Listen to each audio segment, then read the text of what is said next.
Karong adlaw sa atong DIY time, maghimutag soundbox atong gamiton sa atoang mga pagwali sa pulong sa Ginoo. Adlaw karon nga Miyerkules ug kining atong gamon ato ning gamiton ugmang adlaw nga Huwebes, una sa market day sa Sikatuna. Ang itong assistant ang ipaduhan namong anak si Sael nga atong gigamit 3/4 nga marine nga plywood niya atoan ni siyang gipahiran og wood glue aron nga mas lig-on gyud. Plantang mama.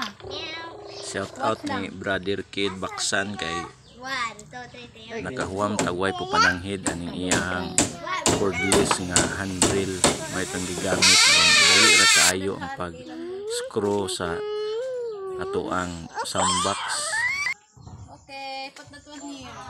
Ato ning gigamitan og gypsum screw kay aron dili gyud ni mukang lig-on gini ato ang soundbox. Nag-order ta og 15-inch 500 watts nga speaker ang brand Tusumra sa Shopee nga atong gipalitan nga seller taga Cebu. First time na mo gamit ani nga brand sa speaker mo na nga papatakaybaw sa performance ani mailhan lagi ni karong Huwebes kung ato nang magamit ilhan ni og sa tingog ani nelinay lang itong trabaho ani bason ra hindot ang resulta niya to ang gigama atong isgutan og gamay no kining atong giplano atong buhaton og mga adlaw nga pagwali sa pulong sa Ginoo.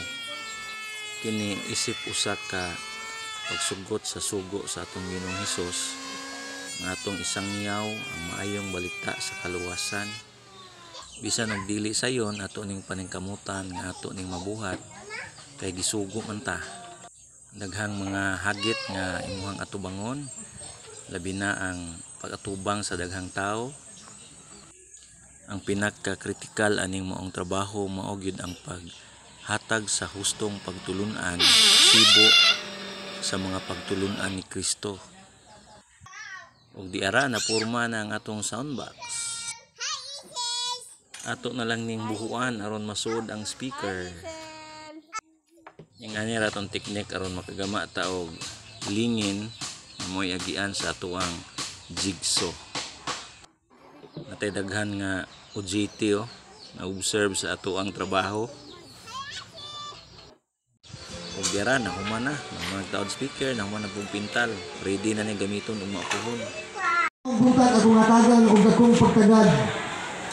Ang usa sa mga dakong problema sa kalibutan nga atong makita man nato nga atong kalibutan adunay dako kay problema nga giatubang apan aduna usab kini giatubang ng spiritual nga butang nga kinahanglan nato hatagan og tubag aron nga kini atong masayran kung unsa gyud ang kabubuton sa Ginoo ang sa pagsulbad ng mga problema. Pero sa dibasa sa Biblia naagatud-an diha ang kaluwasan dili sa maayong buhat nato kay di ta ma-perfect o dili pud pagtumas sa kasugo